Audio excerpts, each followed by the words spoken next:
Boa noite, gente. Boa noite a todo mundo que está chegando. Mais uma live, ó, que legal. Sempre aqui às terças-feiras, 18 horas. Hoje a gente vai estar com a Jocelyn e Eva. Vamos estar falando sobre a atuação das entidades no panorama internacional dessa atuação. Estamos só esperando aí a nossa convidada chegar. Grande abraço aí, o Luiz Neto, Pastor Jadson, Wilton Gomes, querido César Manhães, lá do Espírito Santo, Ieda, minha tia lá de Camacan. Opa, nossa convidada já chegando aqui, a Jocelyn e Eva. Vamos lá. A missão é internacional, a Jocelyn fala inglês, mas fala também um bom portunhol, então a gente vai ter aí essa questão da linguagem, mas a gente vai falar devagarzinho, vai dar para todo mundo entender. Ela fala, dá para entender tudo direitinho, eu tenho conversado com ela bastante em reuniões de trabalho, e vocês vão ver que é bem tranquilo para a gente entender aí. Jocelyn, bem-vinda, boa tarde, boa noite. Boa tarde a todo mundo. Obrigada por essa invitação. Estava uma honra para a gente receber você aqui na nossa live, tá bom? A live vai ser legal.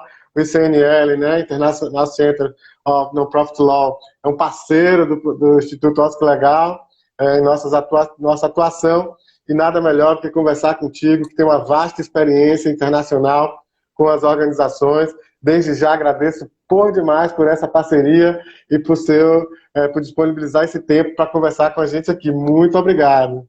Não, obrigada a você. Só quero falar com a gente para dizer que não falo português. Vou falar no espanhol. Desculpa. Espero que todos me puedan entender. Vou falar despacito, devagar. Acho que a gente vai poder entender.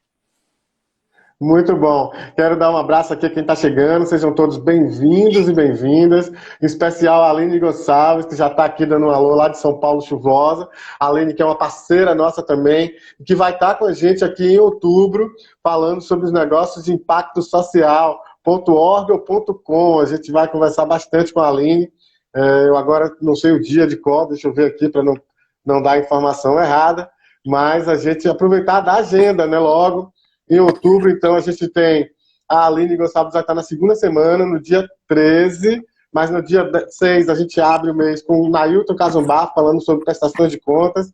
No dia 20, a gente vai estar com o Danilo Tiesel, falando sobre as leis de incentivo. E no dia 27, com Ivana Luquezzi, que é procuradora do Estado da Bahia, falando sobre a implementação do Mirosco no Estado da Bahia. Então, mas sem maiores delongas, vamos conversar aqui o nosso bate-papo com a Jocelyn. Como ela explicou, ela vai falar devagarzinho, ela fala um portunhol bacana, dá para entender, sim. A gente vai conversar e vai ser bem bacana, com certeza. Vieram várias perguntas hoje de várias pessoas aí ao redor do Brasil, então a gente vai tentar seguir aí nessa conversa. Bom, Jocelyn, para começar, como é de costume aqui na nossa live, deixar você muito tranquila, que a gente faz em ritmo de bate-papo mesmo, para falar um pouco da sua experiência, do que o ICNL vem fazendo aí nesses anos, né, os estudos que tem feito. E, para começar, eu queria que você se apresentasse. Geralmente eu não apresento o convidado ou a convidada, que você se apresentasse um pouco da sua carreira, o que você tem feito, a sua formação. Enfim, fique à vontade aqui nessa live. Bueno, muito obrigada. Mi nombre es Jocelyn Nieva. Yo soy abogada y soy especialista en Latinoamérica. Tengo más de 13 años trabajando como asesora legal principal para América Latina y el Caribe en el Centro Internacional para la Ley del Sector No Lucrativo, ICNL por sus siglas en inglés. Pero tengo el gusto de haber colaborado con socios en Brasil desde mi primer momento en ICNL, así que es un placer estar con ustedes. Tengo suerte de haber conocido y colaborado con colegas como Lucas, como Laís de Figueredo López, Eduardo Sassi, Patricia Mendoza, Aline de Sousa, muchos colegas con quienes hemos colaborado para fortalecer el sector sin fines de lucro en Brasil y compartir lecciones desde Brasil hacia otros países y de otros países hacia Brasil. Así que, ¿podría hablar un pouco sobre ICNL? Sim, exatamente. A nossa primeira pergunta, antes um pouquinho, eu queria mandar um abraço para o professor Tasso Cabral Violim, ele que tem feito também umas lives muito interessantes às quintas-feiras, né? Ele é professor de Direito Administrativo, sempre trazendo temas muito bacanas, e dessa vez ele vai entrevistar Supla, cantor, compositor, enfim, e acho que vai ser bem bacana. Tasso, um grande abraço, vamos combinar sua vinda também aqui numa das nossas lives, tá bem? Um grande abraço para você. É autor também de um livro de referência do Miroski, dessas relações, das parcerias do Estado com a sociedade civil. Então, gostaria aqui de cumprimentá-lo. E vamos começar, então, com essa pergunta. Queria que você dissesse para a gente, então, explicasse para as pessoas o que é o ICNL, né? Para que a gente possa entender um pouco melhor. Sí. ICNL es una organización sin fines de lucro. Trabajamos con socios en todo el mundo, en más de 100 países, en casi todos los países de América Latina y muchos países del Caribe. Y de nuevo, más de 100 países, siempre para promover entornos legales más favorables para el sector sin fines de lucro. Nosotros trabajamos con socios según las prioridades de ellos. Los enfoques varían, siempre vemos a las leyes que regulan el ciclo de vida de las organizaciones desde su formación hasta su posibilidad de recibir financiamiento. Trabajamos con temas como la participación en la formación de políticas públicas, en temas como la aplicación de diferentes clases de normas hacia las entidades sin fines de lucro, siempre buscando aportar a los expertos que ya están en el país con lecciones técnicas, estándares establecidos bajo el derecho internacional y las experiencias y las buenas prácticas comparadas. Muito bacana. E eu tenho a honra, né, de ser parceiro agora também do ICNL. Fico muito feliz de estar nesse hall de parceiros internacionais aí do ICNL. E isso nos deixa muito orgulhosos. Queria mandar um abraço então para o João Paulo Vergueiro, que está aqui assistindo a gente, que é um parceiro também do CNL. João Paulo Vergueiro é da Associação Brasileira de Captadores de Recursos e que vai estar aqui com a gente terça-feira que vem, às 18 horas, numa live sobre os desafios da captação de recursos no Brasil. Muito obrigado, João Paulo, por ter acertado esse nosso convite. Certamente vai ser uma grande live também na semana que vem. Hoje, inclusive, estivemos juntos, né, acompanhando. Eu tive que sair um pouco mais cedo por conta da organização da live, mas estivemos juntos no evento promovido pelo CNL, que discutiu, que na verdade foi um diálogo regional sobre direitos da sociedade civil em tempos de pandemia, né? Uma discussão sobre as questões da pandemia, as consequências que elas trouxeram para a atuação das organizações, né? E eu queria que você desse, então, um panorama, um pouco do resumo do que tem acontecido, então, na América Latina, no Caribe e América Latina, com relação à pandemia e à atuação das organizações da sociedade civil. Um resuminho da grande discussão que nós tivemos hoje à tarde. Sí, obrigada. Ese fue el lanzamiento de un proyecto nuevo en la región, pero es un proyecto global de ICNL. Tuvimos la participación de representantes de Brasil y varios otros países, y la idea fue facilitar un intercambio de ideas y de experiencias sobre el impacto de las normas en reacción a la pandemia en los derechos cívicos. También buscamos brindar materiales de referencia sobre los estándares internacionales aplicables a los gobiernos en tiempos de pandemia y siempre, y promover investigación con base en el derecho internacional y comparado sobre el impacto de normas de emergencia, normas que surgen a través de la pandemia y el impacto que están teniendo en las entidades sin fines de lucro. Tuvimos más de 30 participantes y identificaron juntos varios temas que son prioritarios en la región. Prioritarios, por un lado, porque reflejan limitaciones al derecho, al ejercicio de derecho de asociación, o prioridades porque existen ejemplos de buenas prácticas, ejemplos de datos que podrían aportar a soluciones en la región.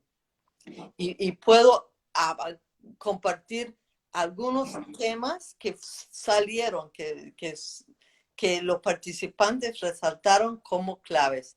El primero es que las nuevas normas, y es interesante, creo que tú lo dijiste hace poco, Lucas, que la pandemia está afectando, empeorando tendencias que ya existían antes, ¿no?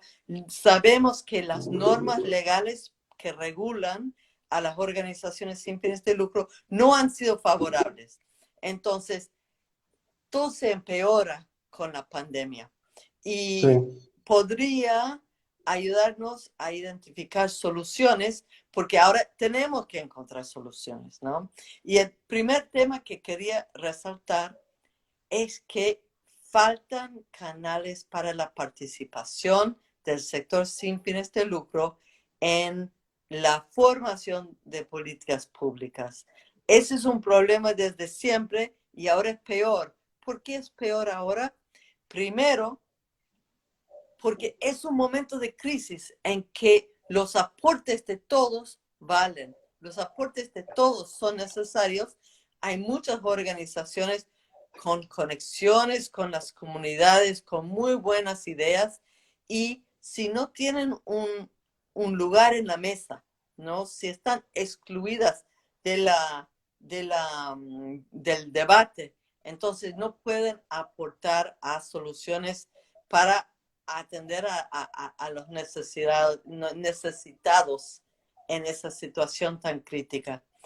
Otro tema que siempre afecta a las organizaciones y ahora es peor, son limitaciones al acceso a fondos. Las entidades sin fines de lucro están sufriendo, siempre han sufrido, ahora es peor. ¿Por qué es peor? Porque no hay plata, ¿no? Porque no hay dinero, porque los que aportaban no pueden aportar. Entonces es peor. Otro tema que siempre es problemático y ahora peor es la situación de organizaciones sin fines de lucro en países con entornos especialmente hostiles hacia el sector, un entorno desfavorable donde el gobierno sigue atacando y atacando al sector. ¿Cómo pueden trabajar en ese contexto para atender, para trabajar en su misión a pesar de la pandemia? Otro, y ya me quedan dos, otro tema importante es el contexto de elecciones y contexto de consultas constituyentes, como está pasando en Chile, que es un momento de crisis, tienen un plan para consultar sobre una nueva constitución y en unas circunstancias muy desfavorables para el sector, es el momento, o participan o no participan. Y la última observación es cómo las restricciones y las normas nuevas que surgen de la pandemia cómo afectan a algunas comunidades de manera distinta, de manera diferente, como por ejemplo la población indígena, población LGBTI, los encarcelados, los privados de libertad, eh, los defensores de cambio del derecho ambiental, etcétera. Así que eso han sido los temas que surgieron en esa conversación. Muito interessante mesmo, foi muito bacana ouvir tantas experiências de outros lugares, Honduras, Chile, México e de tantos outros países lá, e de ver também o Brasil tão bem representado. Estava lá a Laís Lopes, que está aqui também nos assistindo, um beijo, Laís, que está aqui assistindo, o professor Eduardo Sazzi, o João Paulo Vergueiro, e também um colega da Argentina, que é um parceiro também, o Lucas Orlando. É muito interessante poder ouvir tantas experiências diferentes. A Aline Gonçalves, ela traz aqui, Jocelyn, uma pergunta, uma questão muito interessante, uma observação, que ela diz que esse problema da participação e das organizações no Brasil tem se agravado, né, tem piorado, após a revogação do Sistema Nacional de Participação Social e fechamento de mais de 700 conselhos, né? Conselhos e espaços de participação e de interface socioestatal. Isso tem sido um problema seríssimo no Brasil, né? O fechamento de espaços e o agravamento como é que eu posso dizer, o desrespeito aos ditames constitucionais de participação direta, né? De democracia participativa. Isso é um problema muito sério que tem acontecido no Brasil. Isso também vocês têm visto em otros países, especialmente na América Latina y no Caribe. Sí, quisiera destacar que en la conversación de hoy salió que el sector sin fines de lucro de Brasil ha logrado avances, ha logrado éxitos en la defensa del espacio cívico que en otros países no han tenido. Así que, por ejemplo, esa organización de trabajo colaborativo dentro del sector para luchar en el Congreso, para luchar en la Corte Suprema, para resistir esas limitaciones al derecho, es un ejemplo, un modelo muy importante que queremos que socios en Brasil compartan con representantes del sector de otros países. Pero en definitivo, los problemas para la participación, los problemas de la limitación al acceso a información pública, porque esa participación debería ser con base en buena información, ¿no? Tienen que recibir la información necesaria para poder actuar y aportar de la manera más efectiva. Y eso es algo que juntos se puede aprender mucho, representantes de cada país, uno del otro. Eu destacaria também a interface que se tem as organizações com os representantes, os deputados federais, né, através da Frente Parlamentar de Apoio às Organizações da Sociedade Civil, a plataforma do Miros, que tem feito um diálogo muito interessante com essa frente parlamentar, Laís Lopes também, e houve, há poucos dias atrás, um movimento interessante também de apoio às organizações. Então, acredito que são interfaces, né, de diálogo com o poder público muito interessantes também, que eu acho que é importante destacar também. Eu queria trazer, então, Jocelyn, seguindo aqui um pouquinho do que a gente tinha conversado antes, que você falasse um pouco do Grupo de Ação Financeira contra a Lavagem de Dinheiro e o Financiamento do Terrorismo, né? O CNL lançou uma pesquisa recentemente, junto com a BCR, a partir dessa pesquisa está vigente, acho que até o dia 25, né? Importante também a gente mobilizar as organizações para participarem. Eu queria que você falasse um pouco sobre o GAF e sobre essa pesquisa também. Sí, gracias, Lucas. El tema del GAFI es muy poco conocido. muy poco conocido en la región, en Brasil y a nivel global. Así que voy a contarles un poco sobre el Gavi, sobre la historia de los cambios y el proyecto que tenemos, que estamos realizando en Brasil y en 16 países más, en Brasil con el liderazgo de ABCR. Bueno, ¿qué es Gavi? El Grupo de Acción Financiera Internacional es un mecanismo, una entidad multinacional que tiene miembros de todo, casi todos los países del mundo pertenecen a Gavi.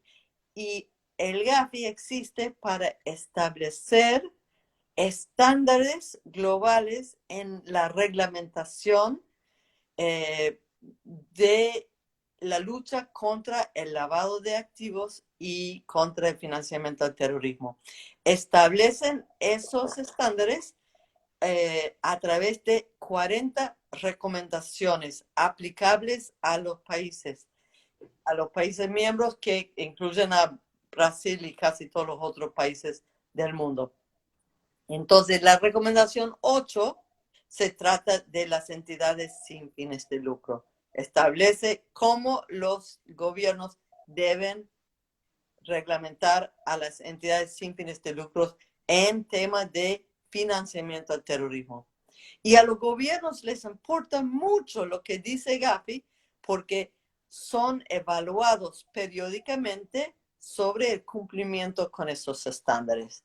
Bueno, y el Gafilat es la entidad regional del Gafi para la mayoría de los países de América Latina. Entonces, nos importa ese tema mucho porque hace un par de años ICNL y otras organizaciones de sociedad civil empezamos a sentir que venía una ola de normas restrictivas al sector, una ola de normas muy desfavorables para el sector. Y buscamos el porqué, de dónde, a raíz de qué está surgiendo esa nueva ola de normas, y nos enteramos de que la recomendación 8 del Gafi decía que las entidades sin fines de lucro eran particularmente vulnerables a ser abusadas por el financiamiento al terrorismo, particularmente vulnerable. Entonces, ICNL y otras organizaciones socias en el mundo nos juntamos y a través de una campaña de incidencia con el Gafi mostramos que no había evidencia para sostener esa posición, esa postura que el sector que las organizaciones sin fines de lucro son particularmente vulnerables al abuso por el financiamiento del terrorismo. Y aparte, mostramos evidencia de que esas normas estaban limitando el ejercicio de la libertad de asociación, estaban limitando el trabajo caritativo legítimo de las organizaciones. Y funcionó y el Gavi cambió el sistema, cambió su estándar y eliminó ese estándar que decía que las entidades son particularmente vulnerables, y a su vez impuso un nuevo estándar que dice hoy que las entidades sin fines de lucro, que los gobiernos deben analizar su sector sin fines de lucro para identificar un subsector que por sus actividades y sus características realmente es vulnerable. Y hacia ese subsector, el gobierno debe aplicar leyes, medidas focalizadas y proporcionadas sin limitar su libertad de asociación, sin limitar su ejercicio de su misión, y debería ejercer ese control, esa supervisión del sector a través del diálogo. Entonces, una gran victoria para el sector, un tremendo logro, y que ese problema, los gobiernos no están aplicando el nuevo estándar, siguen con el estándar anterior. Y las entidades sin fines de lucro no conocen el estándar y no pueden utilizar el nuevo estándar para defender el sector. Así que esta es la situación. Nosotros venimos hablando con el GAFILAC, explicando todo eso. Representantes de Conectas y ABCR participaron en diciembre en una reunión oficial que tuvimos con el GAFILAC, donde presentamos un panorama problemático en la región con esas normas. Y el GAFILAC aceptó, decía, bueno, busquemos juntos esa evidencia. Entonces, nosotros ahora estamos trabajando a la par de GAFILAC para analizar primero, ¿existe o no evidencia de vulnerabilidad y de abuso de las entidades sin fines de lucro por el financiamiento al terrorismo? Muito bom. Y segundo, ¿qué están haciendo los gobiernos? ¿Están cumpliendo o no con sus obligaciones bajo los estándares del GAFI? Entonces, esto es lo que estamos haciendo. Primero, escribimos 2 encuestas. Una encuesta para funcionarios públicos del gobierno de todos los países miembros. Y esa encuesta fue mandada por GAFILAC a todos los gobiernos. Y por otro lado, ahora mismo estamos juntando evidencia desde el sector sin fines de lucro. Eso está en manos de João Paulo Verguero de ABCR y está en manos de todos ustedes, porque ese es un tremendo logro, esa colaboración oficial con GAFILAC que podría brindar gran poder al sector, demostrar, no nos están escuchando, las normas no están siendo implementadas según el estándar y nos está perjudicando. O no, porque si no participan en esa encuesta, no vamos a saber qué está pasando. Y si el funcionario público llena la encuesta y dice que acá todo está bien, en Brasil tenemos mucha evidencia, si hacemos todo lo que debemos hacer, y si no hay respuesta, si no hay la contraparte por parte del sector sin fines de lucro para mostrar desde su óptica la evidencia, entonces es una oportunidad no aprovechada. Y quisiera resaltar que ese proyecto es único, es el primer proyecto regional de esa clase. Y si sacamos muy buena información, muy buenos datos en Brasil y en el resto de América Latina, podría ser un modelo para el resto del mundo. Y el GAFI está viendo y el GAFI va a promocionar ese modelo si es que tenemos la participación necesaria para tener credibilidad y legitimidad. Porque si solamente 10, 15, 20 organizaciones participan, no vamos a tener la legitimidad de si participan 40, 50, 60, 70, 80. Esse é nosso objetivo. Muito legal. Nós publicizamos, né? Fizemos uma divulgação, uma mobilização dessa pesquisa em nossas redes e acredito que seja importante retomar isso. Já me comprometo aqui.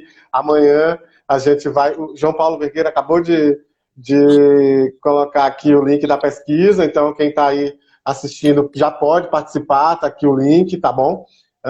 No nosso chat da nossa conversa agora, e amanhã eu vou disponibilizar também em nossas redes, no WhatsApp, nos grupos do WhatsApp, no Twitter, enfim, no Facebook, nas nossas redes, todas essas, também esses links para que as pessoas possam participar também, a importância de ter dados contundentes, dados concretos de como estão essas questões aqui no Brasil, da vulnerabilidade, para que a gente possa apresentar esses dados, confrontar também esses dados com os dados oficiais governamentais. Então, fiquem atentos aí. Amanhã a gente também, além daqui do link que o João Paulo Vergueiro disponibilizou, amanhã também a gente vai disponibilizar aí nas nossas redes, porque o prazo é até o dia 25, então vamos lá, mobilizar aí o pessoal que está aí, todas as organizações que estão nos assistindo, não só respondam, como indiquem a outras organizações que participem dessa pesquisa tão importante, não só para o Brasil, mas nível internacional. Bom, Jocelyn, aqui a Melissa Mestriner, que é advogada, pesquisadora, também uma parceira nossa, ela fez uma observação, né, de que as organizações aqui no Brasil também estão sendo sujeitos das medidas de combate à corrupção, né, de que houveram na última semana 2 projetos foram apresentados no Congresso Nacional para que as organizações respondam pela lei de improbidade administrativa. Enquadram as organizações como servidores para que elas possam responder por improbidade administrativa, né? O que tem causado, que certamente pode causar constrangimento às organizações e aumentando, e aí eu já complemento, trazendo a questão da perseguição, né, burocrática que a gente tem, do terrorismo burocrático que a gente tem vivido no Brasil, esse termo que a gente tem cunhado aqui, utilizado aqui no Brasil, que é essa perseguição às organizações, né, a criação de elementos burocráticos e obstáculos para perseguir as organizações. Então, acho que a Melissa traz essa questão e eu queria que você falasse um pouco se tem também, vocês têm contato com esse tipo de situação, desse tipo de terrorismo burocrático em outros países, especialmente aqui na América Latina. Sí, sí, sí. Bueno, un gobierno que quiere limitar el espacio para entidades de sociedad civil, organizaciones de sociedad civil independientes, tiene un menú largo de opciones, tiene muchas diferentes formas. En algunos países simplemente cierran a las organizaciones, ¿no? Directamente.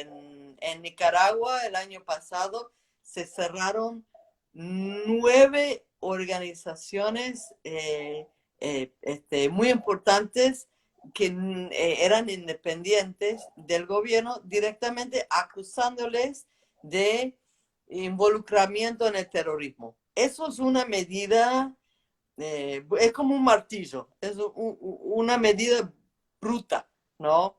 Los cerramos. Sim.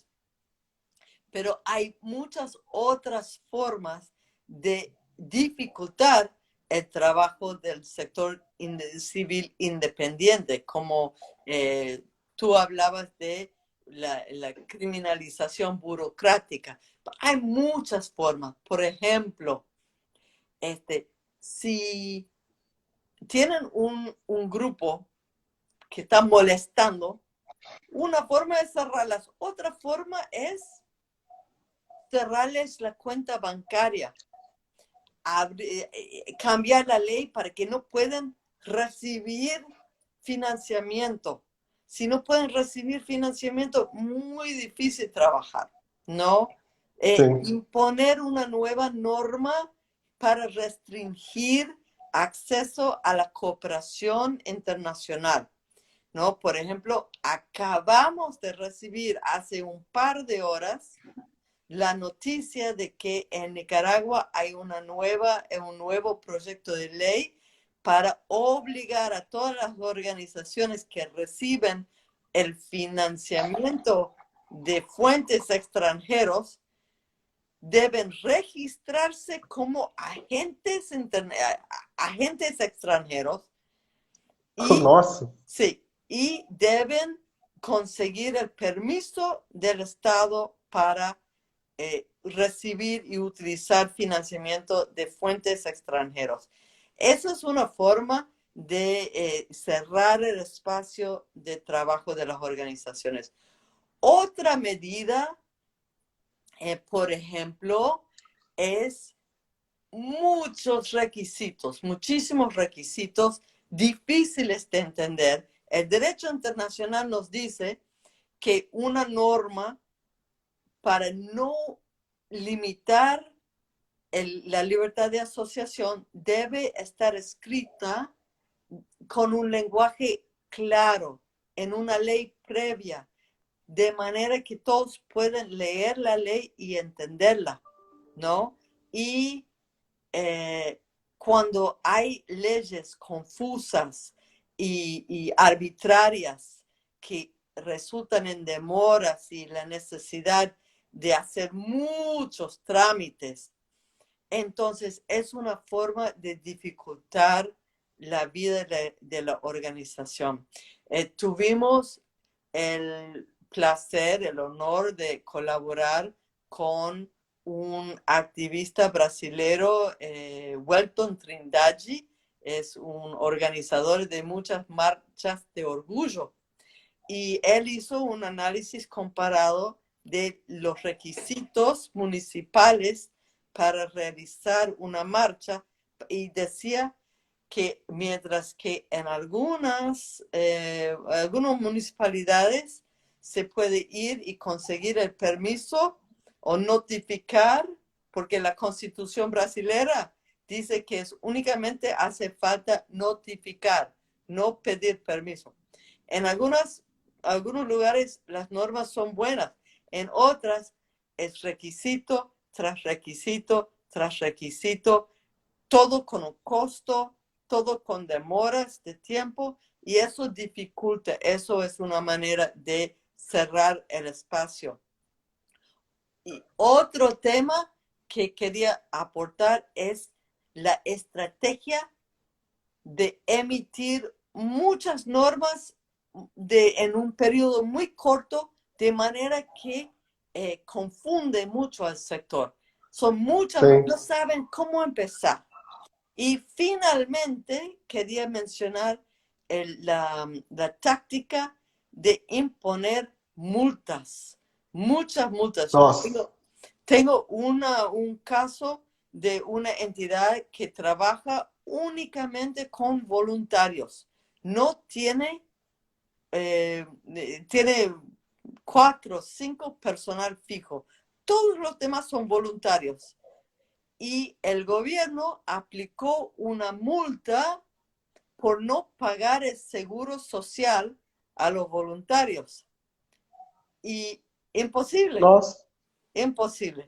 Entonces, esos son ejemplos de la gran variedad de técnicas que se aplican a las organizaciones para dificultar su trabajo.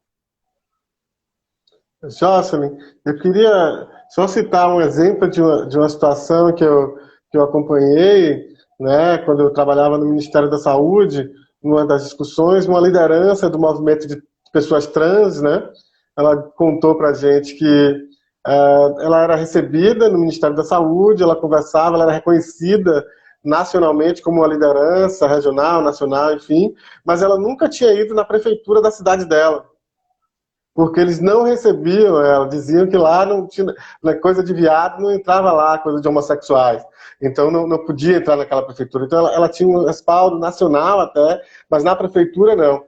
Ou seja, acho que ilustra um pouco isso que você está trazendo com relação às marchas do orgulho LGBTQI, né, no sentido de que há leis que praticamente impedem essa marcha de acontecer. São tantos pedidos, são tantas autorizações, tantas questões que você impede, né? E ela traz, essa história que ela contou, traz o elemento simbólico, né? A prefeitura dizendo que não recebe, não a recebe, apesar dela ser uma liderança reconhecida, não a recebe. Então ela fica impedida de fazer a marcha na sua cidade, embora ela possa participar de reuniões de alto nível junto ao Ministério da Saúde, sobre a política de saúde LGBT, sobre as políticas de direitos humanos, enfim. Eu acho que é um pouco nessa linha do que você traz. Sí, es importante resaltar que a nivel regional y a nivel global, las normas ambiguas, las normas que están escritas dejando mucha discrecionalidad en las manos del funcionario, siempre se aplican de manera discriminatoria hacia 2 grupos en particular. El primero es la comunidad LGBTI, que siempre reciben el peor tratamiento. Y el segundo es el grupo de defensores de derecho del medio ambiente. Estos 2 grupos tienen el trato es casi siempre peor que cualquier otra comunidad cuando el funcionario público tiene mucha discrecionalidad en hacer su trabajo. Por ejemplo, en países como en Panamá, que una entidad sin fines de lucro de personas VIH positiva tuvieron que esperar 9 años para Nossa. conseguir el reconocimiento legal. Eso es un caso extremo, pero no es desconocido, es demasiado conocido para entidades de la comunidad LGBTI. Jocelyn, eu queria inclusive trazer um outro elemento, né? Acho que essa informação é super importante, mas eu tenho discutido muito, e aqui eu queria saudar o mestre Balão, que é o meu mestre de capoeira, que está aqui também assistindo, ele que tem uma organização, né, formalizada, de referência na questão da gestão de um grupo de capoeira, né? Mas trazer, aproveitar essa deixa para trazer as organizações que atuam com questões da cultura afro-brasileira, né? O candomblé e a capoeira. A capoeira era marginalizada, estava no Código Penal brasileiro até os anos 40, até, né, pouco tempo atrás. Ou seja, ela era marginalizada, ela não podia, estava má, você não podia fazer institucionalizar um grupo de capoeira. Hoje as coisas estão melhores, ainda bem, mas ainda assim você tem esse preconceito. E o outro é a questão dos terreiros de candomblé, né? Como registrar esses terreiros. Então, aqui, especialmente estando aqui em Salvador, no maior território negro, na maior comunidade negra fora da África, você tem os terreiros de candomblé, que são organizações religiosas, instituições religiosas, né? E que, na hora de fazer o seu registro, na hora de conseguir as isenções, as imunidades que a Constituição garante a qualquer templo religioso, não consegue. Né? Você tem uma interpretação muito equivocada de que não se trata de um templo religioso, porque é de matriz afro-brasileira, né?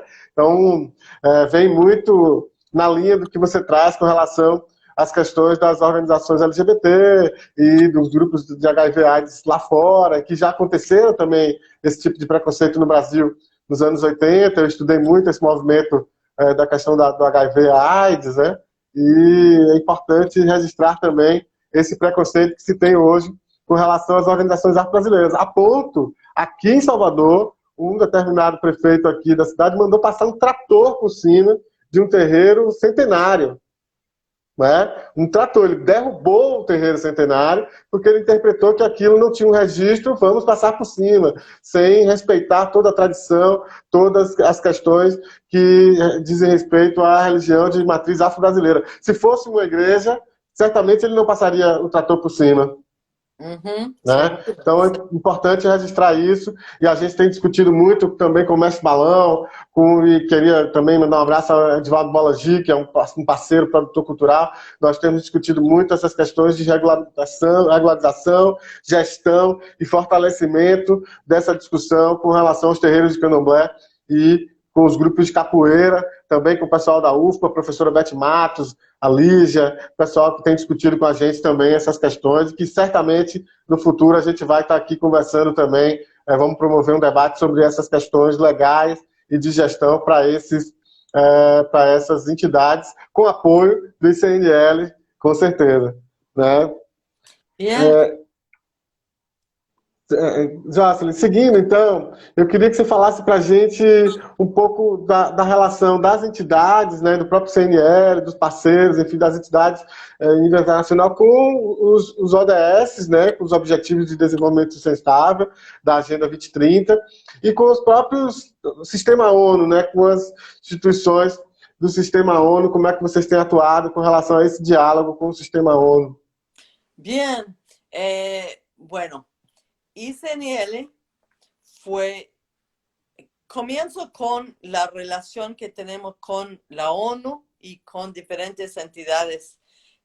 Nosotros tenemos un enfoque muy especial. Trabajamos para promover entornos más favorables para el sector sin fines de lucro. Así que no hacemos otras cosas. Eso es lo único que hacemos.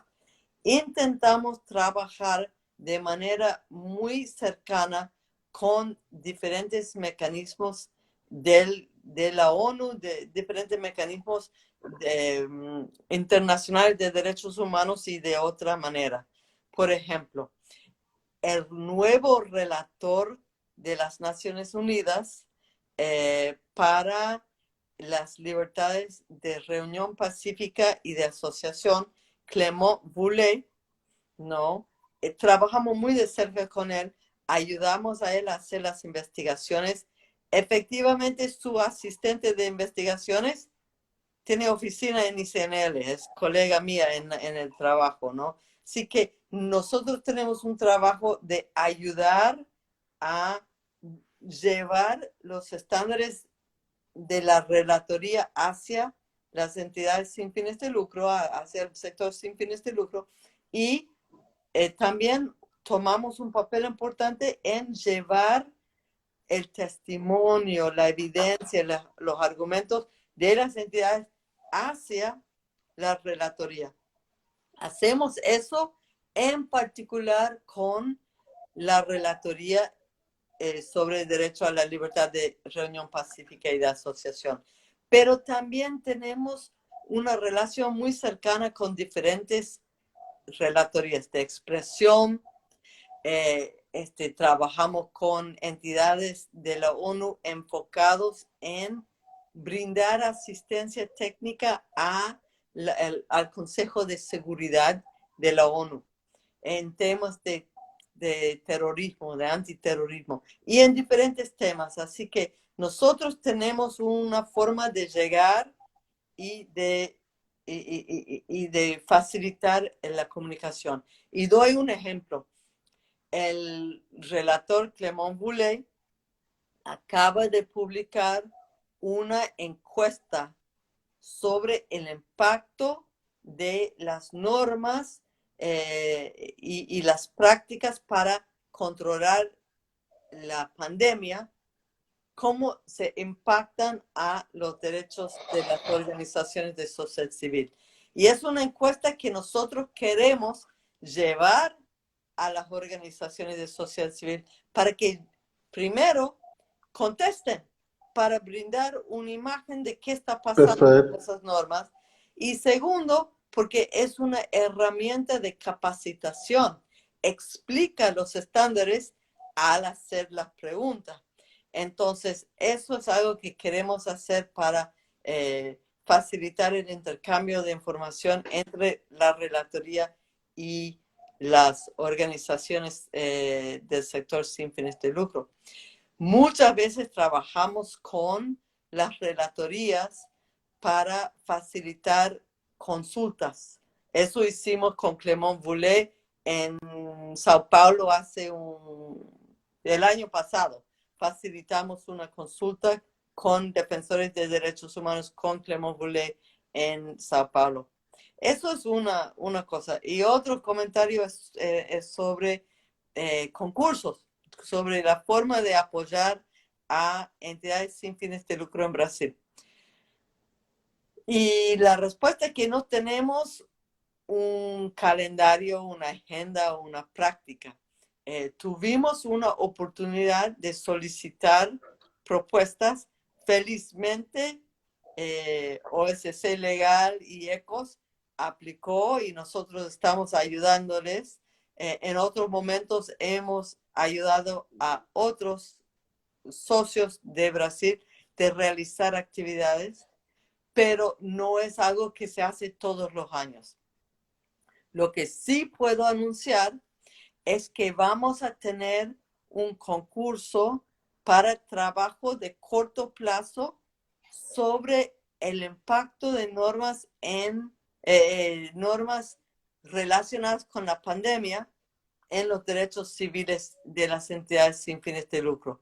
Y ese concurso está abierto a organizaciones de sociedad civil de Brasil y de toda la región. Y eso puedo mandarte el concurso para compartir con los que siguen OSC Legal en línea.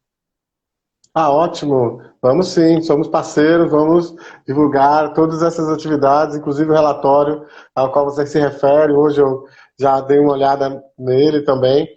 e faço questão, inclusive, de divulgar entre as organizações aqui no Brasil, né? Como você sabe, a ideia do projeto, né, do nosso instituto é facilitar o acesso à informação sobre os direitos, sobre o direito para fortalecer a gestão dessas organizações, é traduzir essa linguagem que muitas vezes é hermética, né, a linguagem do direito, e disponibilizar essa informação e esses instrumentos, especialmente pensando nas pequenas organizações, né?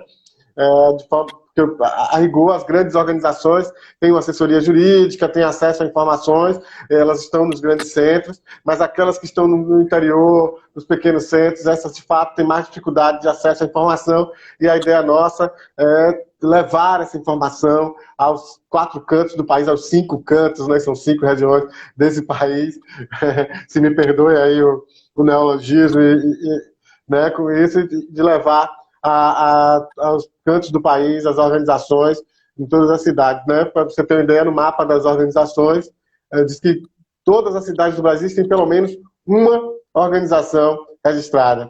Então é importante que a gente chegue nesses 5.570 municípios e atinja todas essas organizações. É um sonho, é uma utopia chegar em todas elas, mas é o que a gente tem que, né, lutar para fazer por onde acontecer. Jocelyn, nós estamos acabando aqui, eu não posso deixar de dar aqui uns recadinhos e uns lembretes.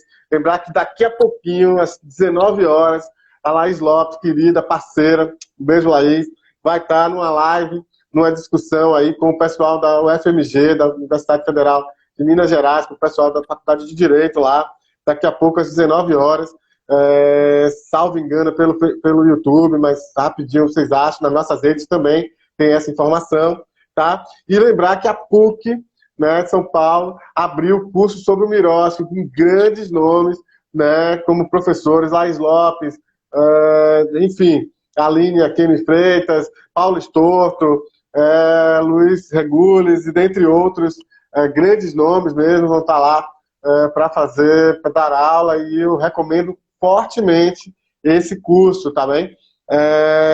A outra questão, né, não posso deixar de convidar, reiterar o convite, terça-feira, 18 horas, João Paulo Vergueiro vai estar aqui com a gente, falando sobre os desafios da captação de recursos no Brasil. Então, um abraço aí ao JP que está aqui assistindo, semana que vem vai estar com a gente aqui conversando, a gente tem muito o que conversar, as organizações trazem muitas dúvidas, muitas questões sobre captação de recursos, sobre sustentabilidade, e vai ser uma oportunidade muito legal de conversar com representantes da Associação Brasileira de Captação de Recursos aqui na semana que vem, né? Convidar vocês para amanhã, eu vou estar numa live a convite da Associação Nacional dos Procuradores Municipais, então eu vou estar com a doutora Lília Azevedo, que é procuradora do município de Salvador, aqui da Bahia, e a gente vai estar num debate pelo YouTube da CNPM, que é a Associação Nacional de Procuradores Municipais, a partir das 19 horas. Então, amanhã, 19 horas, a gente está numa live discutindo as questões do papel da Procuradoria, dos procuradores municipais, da advocacia pública, nas questões de parceria entre sociedade civil e poder público.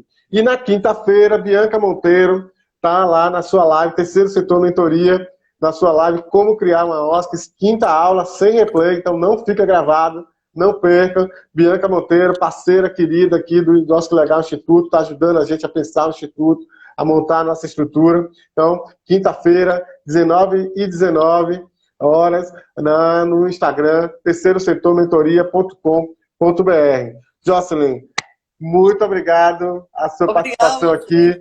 A primeira live internacional nossa, um marco para a gente. Obrigado pelo apoio, obrigado por seu tempo aqui para a gente, pelo que você trouxe de informações para a gente. Também queria que você, então, fizesse aí suas considerações finais e deixasse um abraço, um recado para as organizações aqui do Brasil. Muito obrigada, boa noite. Acho que o ano que vem volto ao Brasil. Muito legal. Para quem não sabe, a Jocelyn conhece bastante o Brasil. Ela me contou que mais há algum tempo atrás, ela de mochilinha viajou muito pelo interior do Brasil, no Amazonas, interior de Minas, esteve na Bahia, São Paulo, Rio. Então ela conhece bastante, conhece muito o Brasil, além de ser uma estudiosa do terceiro setor pelo mundo, né? Conhece de estar aqui, né? Esteve aqui e que a pandemia, infelizmente, não está deixando a gente viajar, mas ela veio aqui ao Brasil através da, nossa, da nossa live. Eu fico muito feliz, mais uma vez, de poder tê-la aqui como parceira, né? O ICML é um parceiro do Nossa, que legal. Assim, é uma felicidade enorme poder fazer parte dessa rede de parceiros do Instituto, né? do International Igualmente. Center, né? E a parceria pessoal, conhecer uma pessoa tão bacana quanto você, todas as pessoas que lhe conhecem aqui no Brasil, de amigos em comum, elogiam muito você, o seu trabalho, a sua sensibilidade para com as organizações, e eu fico muito feliz de fazer parte desse rol aí de organizações apoiadas pelo CNL. Ok, muito obrigada. Y no se olviden del estudio de ABCR, ¿ok? No se olviden de aplicar la encuesta. Muito legal. Amanhã, então, só lembrando, então, amanhã a pesquisa eu vou estar disponibilizando em nossas redes também. Então, mobilizem as organizações, respondam, para a gente ter um panorama bacana disso. Passem para os seus conhecidos, camaradas e para os parceiros, para as suas redes também, para a gente poder ter essa informação muito bem consolidada aqui no Brasil. Um abraço a todo mundo. Um abraço, Jocelyn. Muito obrigado. Terça-feira, Chao, então, 18 horas. Live, ó, que legal, com o João Paulo Vergueiro aqui com a gente. Muito obrigado e grande abraço a todos e todas. chao. Gracias, muito obrigada.